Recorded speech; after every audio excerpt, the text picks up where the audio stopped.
मैं मोहम्मद रज़ा, छात्र पटना विश्वविद्यालय। आप लोगों को बखूब पता होगा कि अभी जो हम लोग मुद्दा लेकर आए हैं उसमें तो हम लोगों को कामयाबी अभी तक तो नहीं मिला है। बस एक छोटी सी कामयाबी है कि हम लोगों का डेट एक्सचेंज हो गया है। पहले था 20 फरवरी तक, लेकिन अब 27 फरवरी तक हो गया है।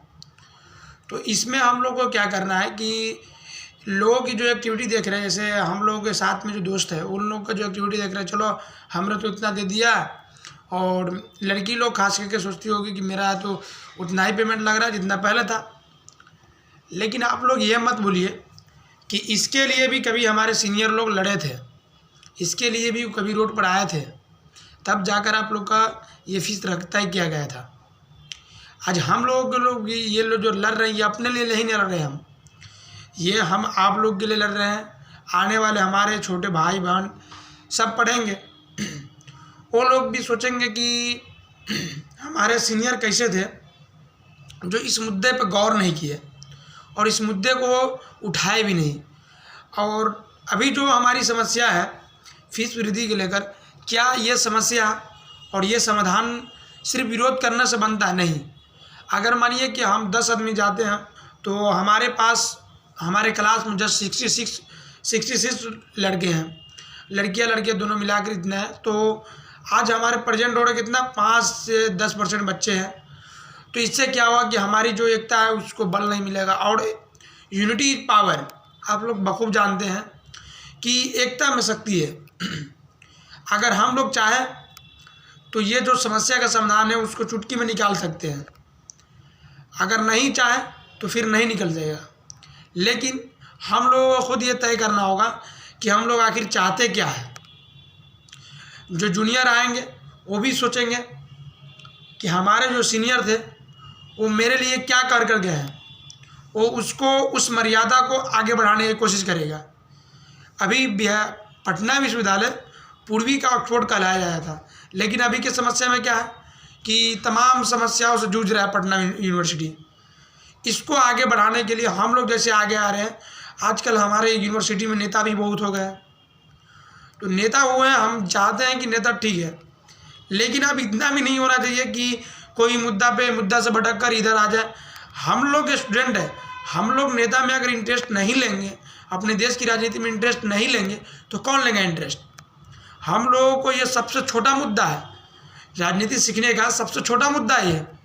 इसी से लोग सीखने के बाद देश को समझता है कि देश की राजनीति क्या है, हमें क्या करनी चाहिए। और आप लोगों को बता दें हम कि अभी जो हमारे देश की भी राजनीति है उसमें भी कोई पढ़े लिखे नहीं है। जहाँ तक हमने जाना है, हमने सुना है, हमने पढ़ा है। अगर पढ़े लिखे होते तो आज जो हमारे देश में जो संविधान कर जो आर्टिकल हमारा जो आज़ादी दे रहा है, अभिव्यक्ति की आज़ादी दे, लेकिन वो हमसे आज छीना जा रहा है। वो इसलिए छीना जा रहा है क्योंकि उनको पता ही नहीं है कि भारत का संविधान क्या है। भारत का संविधान दुनिया का एक अव्वल संविधान है जो किसी भी धर्म को सर्वश्रेष्ठ नहीं बताता है। यहाँ के नेता तो कहते हैं कि मेरा धर्म सर्वश्रेष्ठ है, मेरा धर्म सर्वश्रेष्ठ है, लेकिन भारत का संविधान ये कहता है कि आप किसी भी धर्म को, उससे हमको कोई मतलब नहीं है। आप एक भारत के नागरिक हो, भारत के रूप में रहिए। हाँ, बाद में आप किसी धर्म के मानने वाले हो, हम खुद मानते हैं कि हम बाद में हम मुस्लिम हैं, लेकिन सबसे पहले मेरा गर्व है कि मैं एक हिंदुस्तानी मुसलमान हूँ। मुझे फ़ख्र है कि मैं एक हिंदुस्तानी मुस्लिम हूँ। और आजकल लोगों क्या है कि छोटी नज़रिया से, गलत नज़रिया से देखते हैं, मुस्लिम हो या सिख हो या ईसाई हो। जैसे आज हमारे हिंदू समाज में भी है, इसमें तो हमको बात नहीं जाना चाहिए, लेकिन चला जा रहा है तो क्या करें, जबान पे आया है तो बोल ही दे रहे हैं। इसमें भी हमारे जो बड़े भाई हैं वो लोग एकदम, उन लोग का माइंडली चेंज है। अभी जो राजनीति सीख रहे हैं यही लोग राज करेंगे 10 साल, 25 साल, 15 साल के बाद हमारे देश पर। लेकिन सोचिए, अगर यही राजनीति, अगर यही लोग अगर कहीं हमारे नेता के भी सीख कर अगर आगे बढ़े तो क्या हमारे देश की समस्या का समाधान कभी होगा? नहीं होगा। आज हमारे देश में बेरोजगारी है, नौजवानों की ज़िंदगी से खिलवाड़ किया जा रहा है, और हिंदू मुस्लिम सिख ईसाई यही सब में लटका हुआ, वो धर्म खतरे में है तो वो धर्म खतरे में। अरे यार, धर्म कब खतरे में रहेगा? सबसे पहले तो देश खतरे में ना है। आज हमारे देश की इकोनॉमिक रेट देख लीजिए तो बद से बदतर हो गई थी। लेकिन हमारे मीडिया वाले भी बहुत चालाक है यार। मीडिया वाले भी कहते हैं भारत ये देश को पीछे छोड़ दिया, वो देश के पीछे छोड़ दिया। अरे हम जानते हैं हमारा भारत सबसे आगे जाएगा, हम भी ये जानते हैं, हम चाहते हैं, उसके लिए अगर जान भी चाहिए तो हम जान देने के लिए तैयार हैं। लेकिन उसके लिए आपको एक यूनिटी बनाना होगा कि हमारे देश में एक जो घरेलू हिंसा बढ़ रही है, हमारे घर में अग्री युद्ध छिड़ा हुआ, हिंदू मुस्लिम वाली राजनीति है, जाति वाली राजनीति है, इसको ख़त्म करना पड़ेगा। इसको ख़त्म कैसे कर सकते हैं? इसको ख़त्म हम ही लोग कर सकते हैं, हम नौजवान हैं। इसको ख़त्म करने के लिए हम लोग को आगे आना पड़ेगा। अभी जो राजनीति देश में पैसे लेकर राजनीति किया जा रहा है, लेकिन अगर हम स्टूडेंट अगर बजाते अगर उसमें इन्वॉल्व होते हैं तो उसमें क्या है कि हम लोग इस पर भरोसा नहीं करेंगे, पैसा जाति इस सब पे नहीं। हमको पता है, आज पटना की सड़क पर जाइए, हमको पता है ज़मीनी हालात क्या है लोगों का। हम एक गांव से आते हैं, सीतामढ़ी मेरा जिला घर है, मैं एक गांव से आता हूं।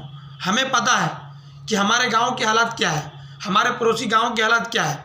लेकिन उस जो बड़े कुर्सी बैठे हुए हैं उन लोग को क्या पता कि सीतामढ़ी कोई भी जिला है।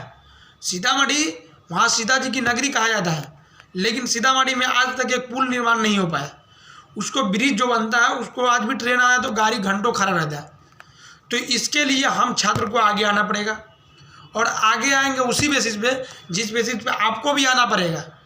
हमको अपने नेता के बात पर नहीं चलना है। हम एक स्टूडेंट है, भारत को एक नौजवानों का देश कहा गया, उसी नौजवानी की क्षमता से हम लोग आगे बढ़ेंगे। इंशाअल्लाह आगे ज़रूर कामयाबी मिलेगी, और आने वाले समय में हमारा भारत देश दुनिया का 1 नंबर देश बनेगा।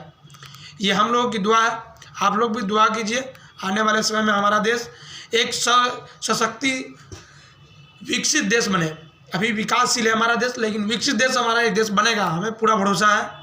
चलिए चलते हैं, इतना ही सा वीडियो था, बहुत बोल दिया मैंने। अस्सलाम वालेकुम।